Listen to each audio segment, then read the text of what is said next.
You're listening to the B4evaKool podcast. My name is Rex45. My name is TJ with Twos and Coffee. Man, it's a warm one today. The weekend was crazy with a lot of racing in Austria. What's good, man?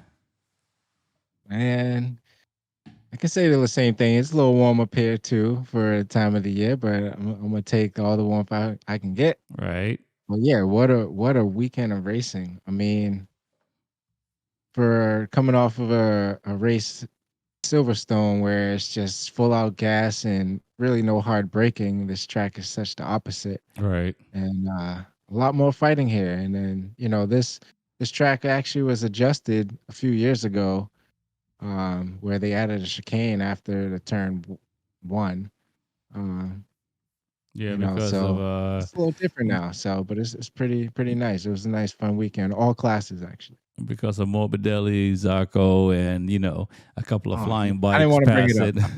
passing I didn't want to bring it up. That's Rossi still and scary to Vinales. watch.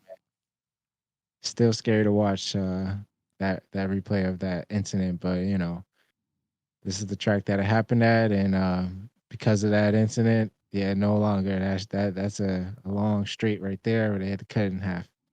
Well, what do you think about the chicane? Uh, it, it has it has its bites, it has its ups and downs. I've seen some great passes through there. Actually, Fabio Quartararo had one of the passes of the year. I think first or second runner up, passing I think Jack Miller or somebody Right. um 2 years ago. But I think it's a cool chicane. I like it. As you see the new tire change that they upgrade tires for the GP level riders. Actually, all classes that chicane bit them in the dust in practice. First practice go around. Right. Yeah, it is interesting. I mean, obviously, it cuts down on speed and for safety reasons and stuff like that. So it is definitely interesting. But enough about that. Um, you know, uh, Based on the poll question, everybody had Bastianini winning, and Bagnaia. I mean, what do you think? I mean, stats prove don't lie. I mean, he won last year. I'm not sure if he won both races last year. I don't know about both, but he definitely won the last 3 years, the main race. Yeah. So, I mean, it's hard to root against him. You want to see others fight because there's a lot of competition. Um, there's a lot to fight for. But man, hats off to Pecco. I mean, he rode a hell of a race, especially in the GP race, the sprint.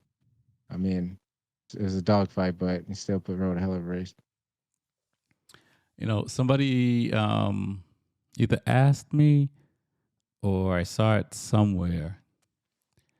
Is Pecco similar to a Rossi or Mark Marquez? How would you describe Pecco as a rider? Because if you listen to some of the media outlets, Pedro Acosta, you know, should have been like a Rossi or a Mark Marquez as a rookie.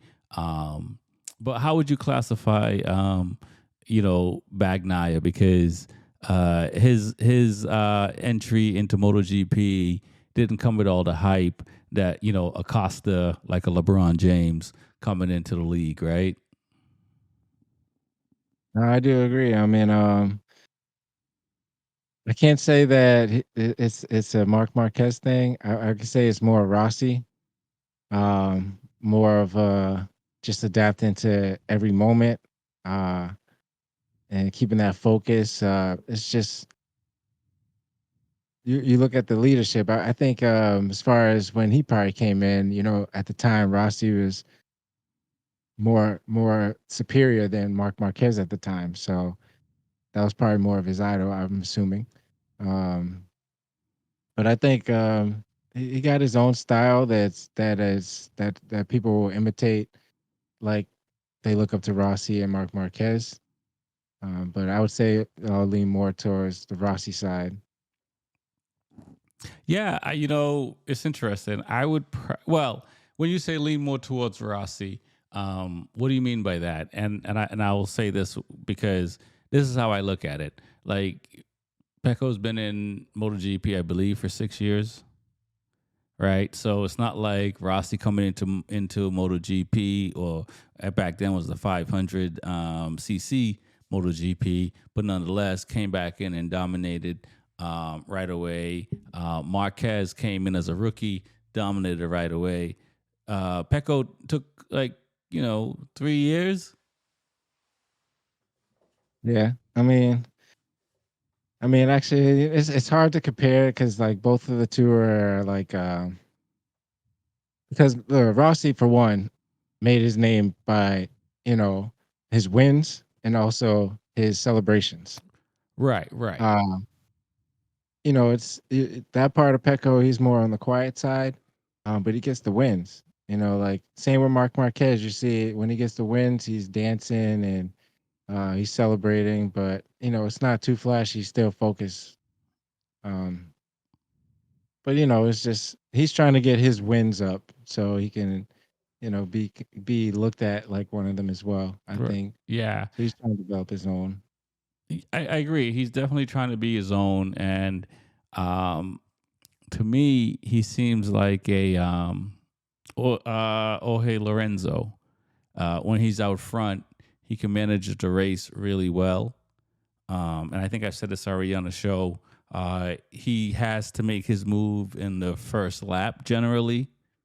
Not to say he can't come from the back, but him coming from the back is, moving a couple of positions, maybe going from third and getting up to first kind of thing. But he's not like Marc Marquez coming from 14th or whatever place and coming through the pack. He definitely his strategy seems to be something that like he gets out front. If he's not on first place on the grid or first three places on the grid, he tries to get up there quickly. And we haven't seen him really fight from 14th place. And lucky for him that he doesn't have to, because we see with Marc Marquez, him fighting, he's still, the struggle is real because he's not getting to first place yet. He hasn't gotten to first place yet on a duck. So with Pecco is interesting because, like I said, you look at him and you think he was doing it from day one, what he's doing right now, but it's really, this is his best year of riding in MotoGP. Yeah, I think so. I mean, so last round he did crash out in the sprint, and he was chasing. Mm-hmm. So I do agree. I think his style is to jump out front. So like right after the sprint, I knew that going into the race, he wanted to take that lead, even though that he didn't hold it. Passanini got the win. We're talking about Silverstone, Right, but he jumps out in front, to try to gain that lead. So even coming into this race, knowing that he crashed out in last sprint, his mentality is to jump out. So right, I think he jumps out and closer towards like the last couple laps is when he'll take a little break and then jump out again, because he's one of those, like I know we talked about some riders who like to be in front and manage the race by slowing down just a tad and then take off, and then someone will try to just take off on you and you give up trying to catch up. right. So he won by 4 seconds in the sprint and by 3.5 seconds in the race. So I know that strategy, him trying to jump out, that's exactly his strength, and it's hard for the riders to defeat that, because they can't get in front of him. Yeah, I completely agree. And listening to his press conference, I think this time was a little different because he he's their game plan is really good, right? Of when he should push, because he pushed in the beginning, but then he also pushed in the middle. And it was a gamble, as he says, because he wasn't sure how the tire would be at the end of the race. But he pushed in the middle to stretch away from Martin enough to manage the rest of the race. Uh, and it's interesting because it's kind of like, okay, well, you're leading, and I maybe tire pressure may have something to do with it, to where he can push more than if he was behind a rider, because he knew he could push, but and he gambled about if the tire would last to the end. But he was also knowing that Martin tire wouldn't last to the end either. So it's kind of weird. Like, well, if he's pushed in the middle, why couldn't Martin push in the middle and they have the same tire consumption or similar tire consumption? But you see what I'm saying? Yeah. I mean, it's hard to worry about another rider during the race, but it's like it's I say, like, some of the riders push and you see them burn out. I mean, it's a lot of riders we know, like see Jack Miller had a great start in both races and then just fade back. And it's just they burn that tire. I mean, it's really hard to manage, I'm sure. Especially with this track was 28 laps, Something something like like that. that. Something ridiculous. I mean, a lot of right hand turns. I mean, they had a special tire made for that, but I mean, it was hard to pick the right tire going into this weekend, especially. Um, but yeah, just managing the tire for 28 laps. I mean, it's very tough. Yeah. And, I will also say this. Pecco Bagnaia, and I said it already, but I'll say it again. He's been at the moment, he's been on a Ducati the longest. Bastianini and Martin, I believe, came in the same year, I believe, into MotoGP. If anything, Bastianini might have. No, they came in the same year because I think they were fighting for rookie too. So I think they came in the same year. Don't hold me to that, but I think they came in the same year into MotoGP. But Pecco has more time, and we see the riders with the most seat time in Ducati doing really well. When you look at when Dovizioso and challenged Marquez for the title on a Ducati, he had the longest seat time on a Ducati. And it seems like the riders that have the most seat time on the Ducatis are the ones up front. I would say you kind of see it with KTM as well this past weekend, because you saw Miller and you saw Brad out there as well. Well, and Miller's only a couple of years. Brad's been there a long time. But yeah, no, I do see that. And I do have a question about this weekend. So, um, with all this testing that's been going on, I think Honda and Yamaha had a test ride, a wild card rider this round, but they ain't gained no points. Taka was the only one that had 2 points going into the Grand Prix. I mean, Fabio was in 12th during the sprint, but that don't count as any points. So, like, do you think it's helping these manufacturers, Honda and Yamaha, with all this testing and all this extra incentives that they got in the beginning of the year? Like, I don't see any improvement. Well, it's, I won't say any, because I Right. think the Oh, I mean, times are coming down. I don't think it's enough. It has to be very frustrating for these riders, because I know they're looking at Joe and Mir's looking at Pecco is like, I'm better than you. Right, you know what I'm saying. It's like, Right. there's riders out there that's probably saying but they're not on the right machine, right? They're not on the right package, or believe that, right? I mean, you know what I mean, and so they are making progress. I'm happy to see Mir sign. I'll throw Marquez under the bus one more time, that he should have stayed with Honda and rebuild, because like, they took care of you. Yes, the bike is running bad, but I think you had something to do with that too, because you were testing this stuff as well, and so I'm happy for that. But yeah, I will give them that it is getting better. I think they're getting closer to the top riders when you look at the time on the qualifying and stuff like that. But in a race, I if I had to guess, I would say the last 4 races, we'll probably see Yamaha, Honda probably in the top 10. Right. Hope so. I would have to say in the last, because I think they're making a move. You can see it in it, because you think about this. Ducati have 8 bikes. 10 of those 8 bikes are generally the top 10 bikes. 8 of those bikes are generally Ducati. So if you are Honda, a Yamaha, and you're in the top 12, right? And there's 8 Ducatis in front of you, you got to kind of feel good about that. You know what I'm saying? Next year it'll be a little bit different when there's only, 6 bikes on the grid and stuff like that. But you have to keep in mind that there's 8 of the best bikes on the grid. We do see that that separation happening with the 2024 and the 2023 bikes, but when you look at the qualifying times and stuff like that, and yeah, the Honda guys have to override. But when you look at Zarco's time, Zarco is one of the riders that's like he's chomping at the bits. I think he's going to be a rider that break through. I think Quartararo is going to be a rider that break through out of the Yamaha and the Honda guys. I don't know if Mir and Luca is just they don't want to hurt themselves. You know what I'm saying? But we do see Quartararo and Zarco pulling up. But yeah, it is difficult for the Honda riders. It's difficult to watch. It's crazy to see when they are in Q1 and stuff like that.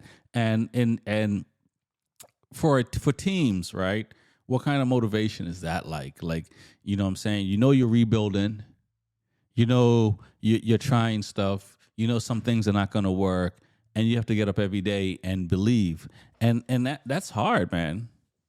Yeah, I mean, they say they got all this contingency, and like Ducati, they literally just going off of each other's times. I mean, you got 7 riders who you can look at as data. I mean, they don't have any test riders. They don't have any, um, you know, special time like the other manufacturers. So it's just, I know every team is improving, but it's just hard to see, especially in this coming into this race. Like not one finished with a good amount of points to help the Right. team and No. to see results. It's like a failed weekend. Yeah. It's a strong word, fail, but it's tough when you're on a Honda or a Yamaha. Definitely is. I will say it was KTM's home round. Brad and Jack look really good on the bike. Even Pole looked really well in qualifying. It's nice to see him in qualifying doing really well. In the race, it was a different story. What are your thoughts on KTM, their home round? Shout out to Celestine Viete, who won on the Moto2 Akiawa KTM bike. So, I mean, I thought they did really well, especially Jack Miller. Was finally good to see him finally get some top 10 results. I'm not sure if he did that well in the second race, but I think he crashed out. Crashed out. But He was doing well until he crashed out. yeah, Paul Espargaro, definitely good to see him out there. And it was funny watching him in practice. Like he was getting all, I think he got a lot of new parts or new engine or something A like whole that. new And bike. That, yeah, he that did bike a looked fast like time. yeah, Yeah, he looked really well. I was like, wow, Paul is looking good, but he did a good time. And I'm just like, why isn't Jack Miller getting parts like this? Even though Paul's a test rider, but Jack put in a decent time. So I think KTM did overall pretty well. Uh, Pedro Acosta, on the other hand, had a very hard weekend. Struggled the whole weekend, I must say. I Just probably just couldn't figure it out. right. You, Definitely got a couple wake up calls with his talking incidents, but right and talking about Pedro, and talking about if Bagnaia is a Rossi or a Marquez, and and you look at Acosta, they were trying to get him to look like a Rossi or Marquez, and at the beginning of the season when the guys on the 24 bikes, regardless of the manufacturer, were trying to get them bikes tuned properly, Pedro was able to run up front a lot. Now that these guys are figuring out the bike more, he's coming to reality, right? And now Fernandez is just like, see, I told y'all, it ain't just me, right? Yeah.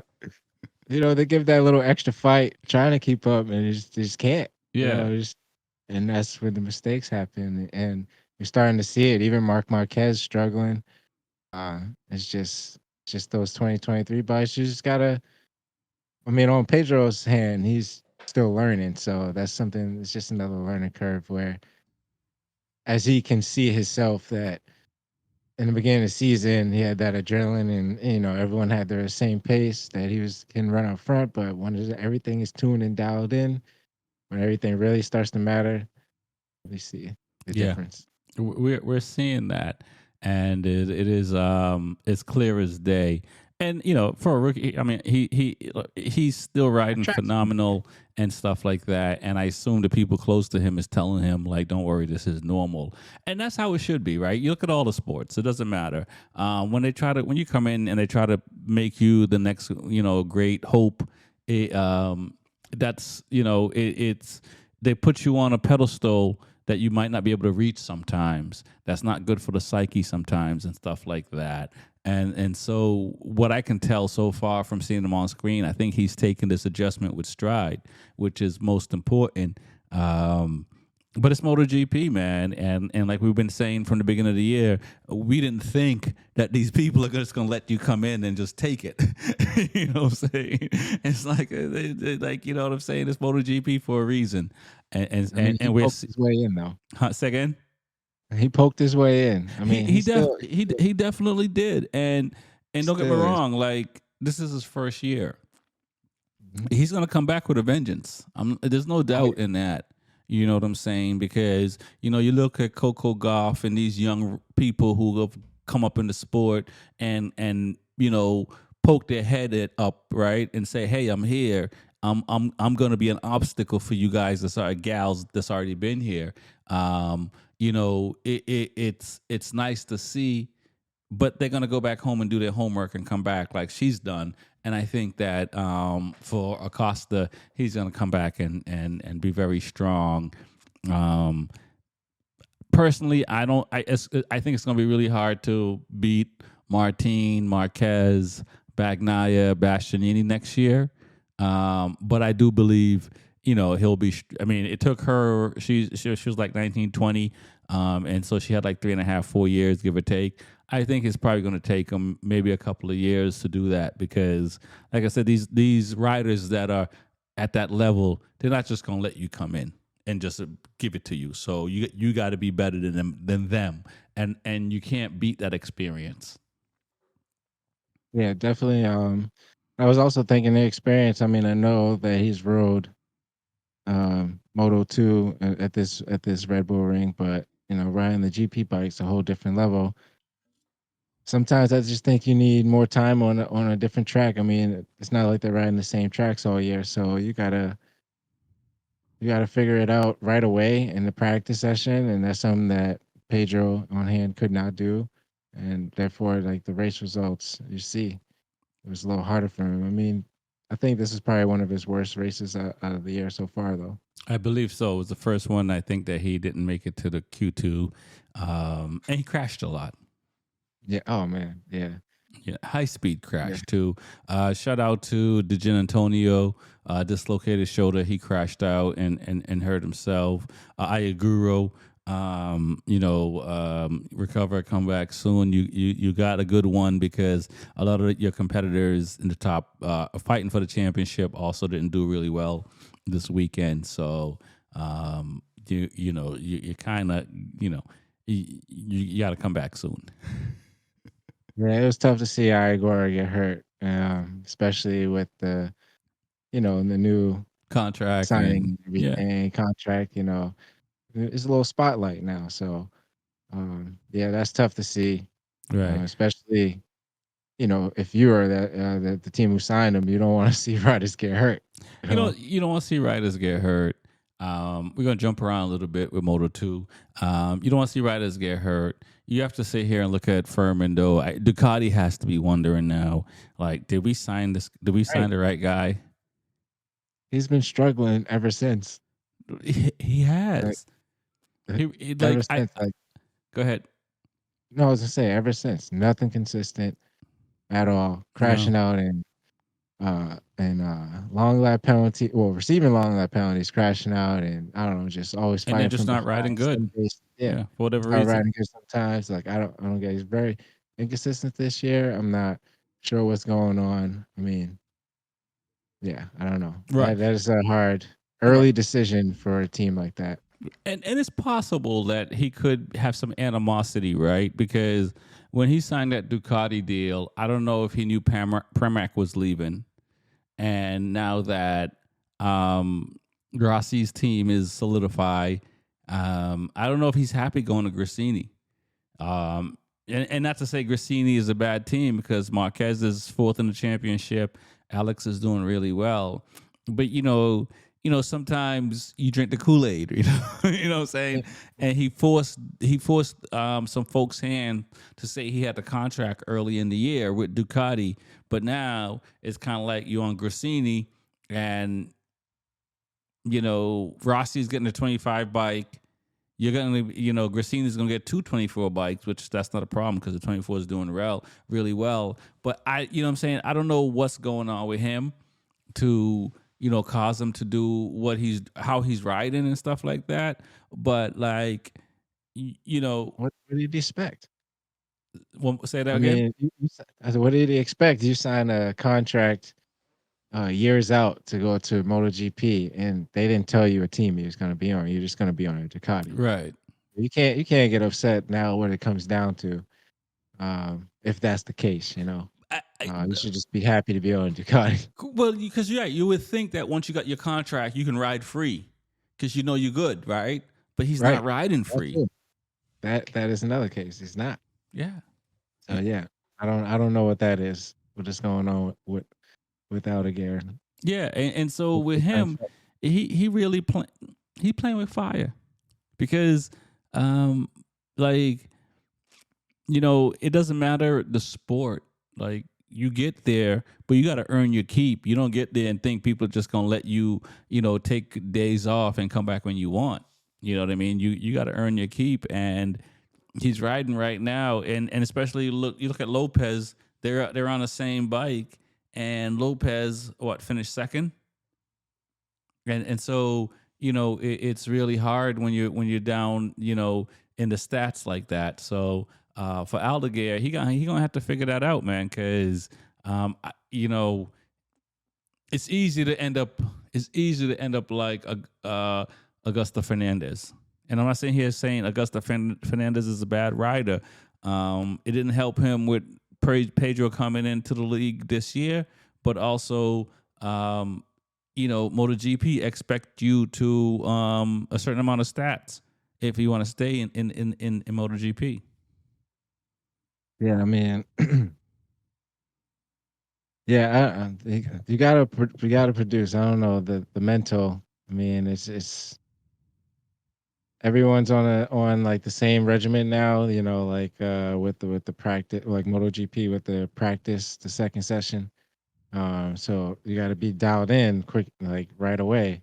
So I mean, you gotta know that you need to produce stats. I mean, not to throw something in left field, but I was watching, my guy Garrett Gerloff is one of his videos on YouTube, and his coach was like, you got to do good today. He's like, no, you need to have good results today. And Right. he came out the first race, he pulled a sixth place. And granted, he didn't do good the rest of the weekend, but I mean, you gotta go out there, and I mean, season's almost over. You gotta throw it out there. Right. So, Definitely. Yeah, I completely agree. So for Aldeguer, I feel like he gave up a championship, and that's and I if we're talking about it, and I feel like at this point in time, MotoGP is going to be talking about it. Ducati's going to be talking about it because they're going to be looking at you and see what you're doing, and it's easy to get lost in the sauce. It's easy. We've seen a lot of people that get the opportunity to get on the big stage, and they fumble the situation away, and so that's easy to happen. And the competition level in motorcycle racing at that level is so high that look,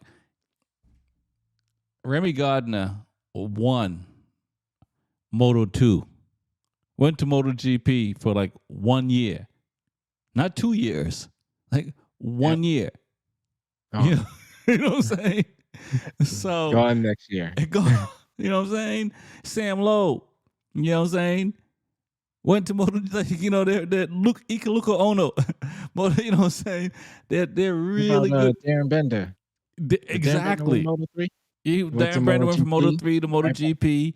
You know what I'm saying? And I think Darren might have had 2 years. I think he had 2 years. In GP?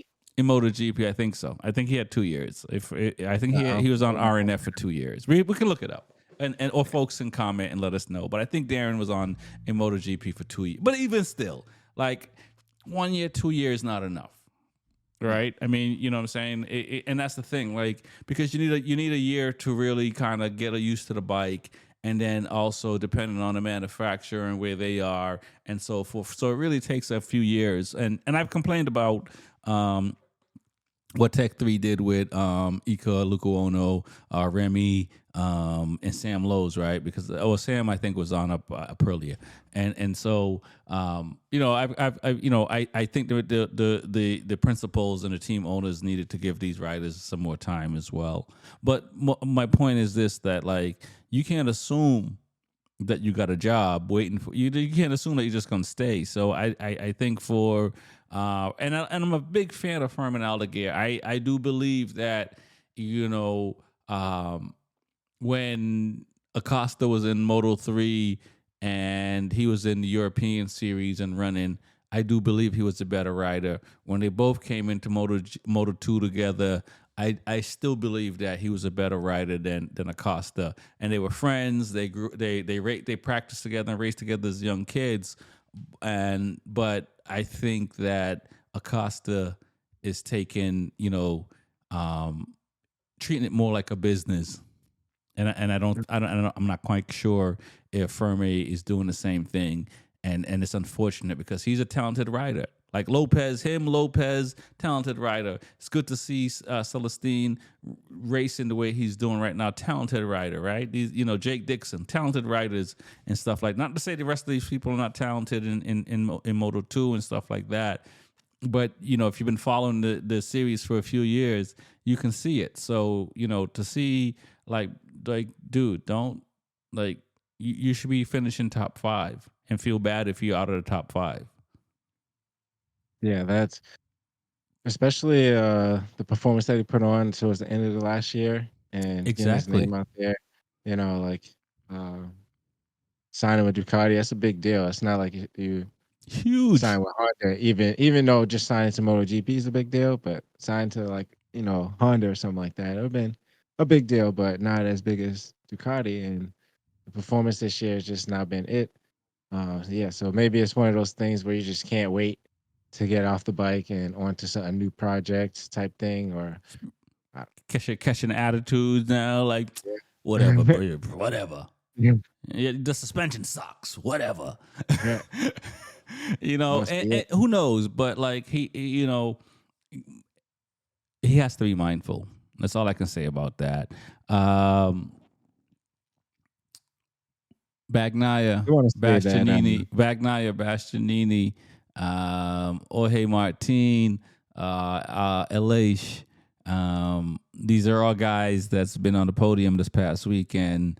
Marquez crashed out. Marquez finished fourth. What are your thoughts on the sprint and the main race? The three guys that are out front. What are your thoughts? Let me see. Let's go back to the GP sprint. So I thought, um, that was a good fight of that race. Like I said, it was a good fight between Jorge Martin and Bagnaia. Aleix came out of nowhere to stay up front. Like I said, Jack Miller was fighting. Mark Marquez, as I predicted a week ago, I wanted to see him win because this was his track. And he was just a little too aggressive, and I'm tired of seeing him treat the bike like it's a Honda. I mean, he always says like it's okay if I crash. Like, come on, man, we need you to finish. Um, so yeah, I wanted to see him up there, and he wasn't. So Yeah. Pecco stole it. I thought it was a really good race. It sucked to see Martin get a long lap penalty, but it's a tough track. It is definitely a tough track, and yeah, you're absolutely right. I think Marquez needs to simmer down as the song goes, and just cool and just learn to duck. It's different. Hey, look, I don't know what it's like to be 30 years old, fighting for my ninth world title, wanting to be, the second best, if not the first best, if he can get 6 more titles and beat Giacomo.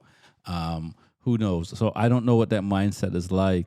And but the thing is this, bro, learn to bike this year and you can win 2 in a row. We don't know what's going to happen when it goes to 850, but you can win 2 in a row.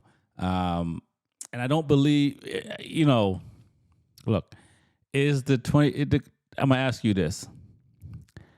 Is the 2024 Ducati leaps and bounds better than every other bike on the grid? And before you answer, if your answer is yes, and you believe this, then and if you believe this, shouldn't Marquez and the rest of the people believe it as well and just do the best they can instead of trying to beat that bike? Wait, you said is the which bike the best on the grid? If the Which year? 2024 the GP24, Ducati GP24, if that's the best bike on the grid, and if it's the best bike on the grid by leaps and bounds, meaning that you see where these guys are finishing on the 24 between Bastianini. I mean, Morbidelli's have some really bad luck, but if he didn't have the bad luck he had, you'd have 4 bikes above the other bikes on the grid. Is that fair to say? That's fair to say. I mean, I don't want to say it's leaps, Bro, man. this last weekend, Yeah, I leaps. mean, If you yeah. if I got more than 2 seconds on you, What year is Bastianini on? He's on the 2023. 24. He's on 24. Mm-hmm. Yeah. So definitely, it is for sure. Yeah. Yeah. So yeah. And now to think about it, Mark is a smart writer, and you kind of see, not to bring him in, you can see the panic in him where he's starting to do these tendencies where it's bringing him back to his old ways, instead of just learning the bike. Right. And he said it's because he's on a 2023 bike. You just see like the updates or whatever, the new update that 2024 bike must have received. It just must have just put it ahead I, by I a don't good margin.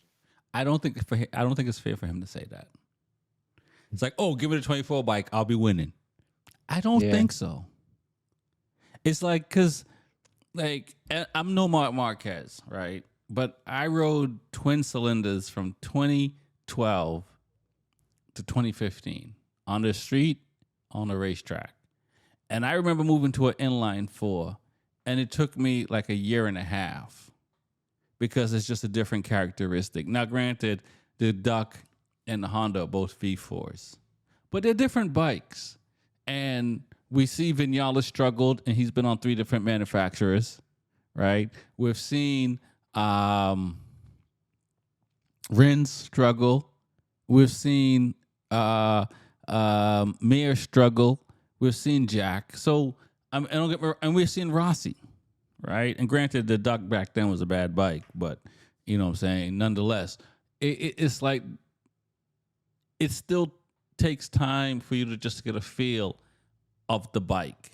You know what I'm saying? And even the best person still is going to take some time to get that feel. And I don't know if Marquez has given himself the time to get the feel versus just blaming it, saying, oh, if I had a 2024 bike, oh, I would be this. Because the Gian Antonio, when you look at the times, the Gian Antonio has really good times.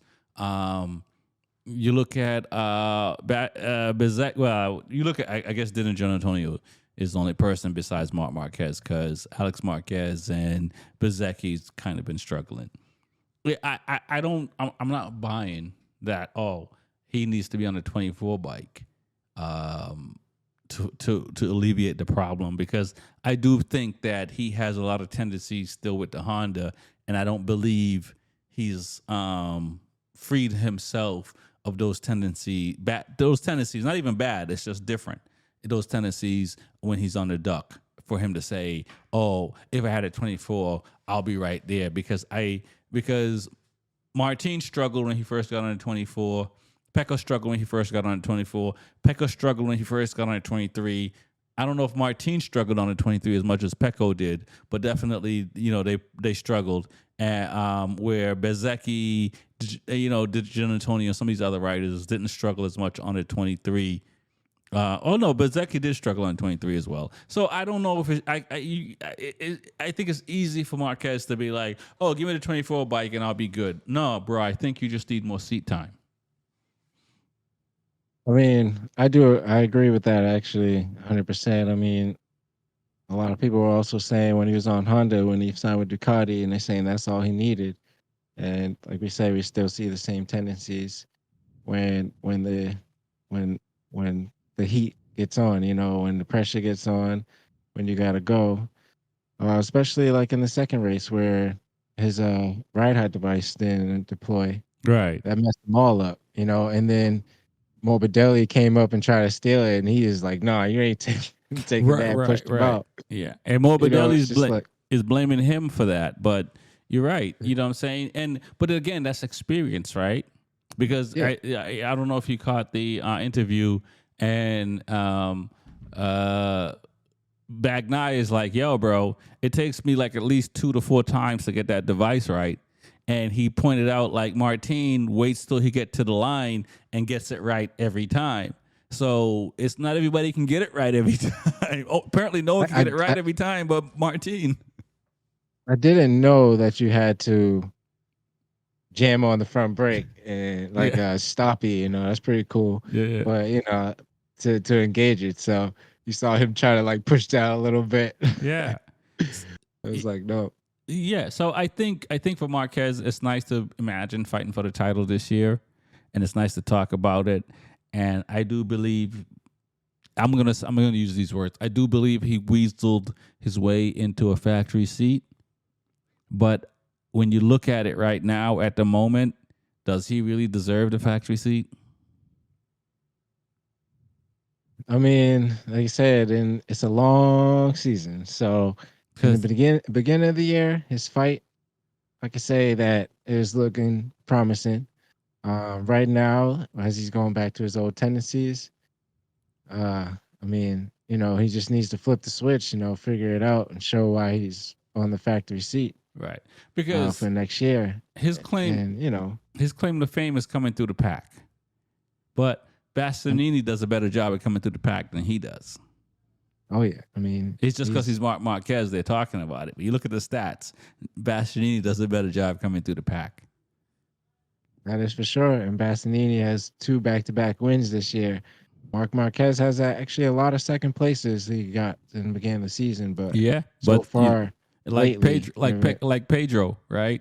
That's what I'm saying. Like Mhm, once these other exactly riders figured out the bikes, they're now hmm stretching him out, or right. they them out because I think Acosta's in the same boat as Marquez as far as like those guys haven't figured out the bike in the right way, like Bastianini, Bagnaia, and Martin. I mean, Marquez did put in a nice fight at the second race. Obviously, he had to do a little comeback again. I mean, I would be satisfied where he's at right now, just being on a new manufacturer. I mean, you're in fourth place. I know he's always just like, no, Oh first yeah, is it, but want to win. it's. I mean, he has to learn the bike. Like, what else do you have to look for? Like, if you look at the season now, you're down almost 100 points. I mean, yeah, you just gotta learn the bike and just stay consistent. Stop worrying about trying to chase other people's. times or trying to steal positions. I mean, that's racing, but Right. it's just it's becoming too much. You could see that it's needed more for you than others. Exactly. It's I just I completely agree, and with that, we can call it right there. Let's shout out the sponsors, man. Tell people why, and who they should check out. I mean, you should always check out Official Vortex because they serve great chain sprockets and all that good stuff. And J&G help service bikes, street and track, and Woodcraft Technologies. That's all the good stuff, all the goodies for your bikes. Um, and Hideaway RV Rentals, where you can get a RV at the track and have a good night's sleep. So, Oh man, that's the best part, having a good night's sleep. Workbench Technology, go to Workbench Tech. Send them an email. They can help you out. Go to B4evaKool.com and sign up, subscribe, and get your latest gear. Go to All Gas Products. Use the discount code B4evaKool10 and get your discount and get some parts and all that fun stuff. We always try to save you. Keep it locked. We're doing a giveaway starting in September for track gear, helmet, boots, glove, suit. You know what I'm saying? For new riders and experienced riders, hopefully just new riders, but anybody can win it. So keep it locked for that, and there's more details going to come on that. For all the folks out there that are liking and subscribing and commenting, thank you. And for those that haven't yet, please subscribe, please comment, please tell us what you're feeling.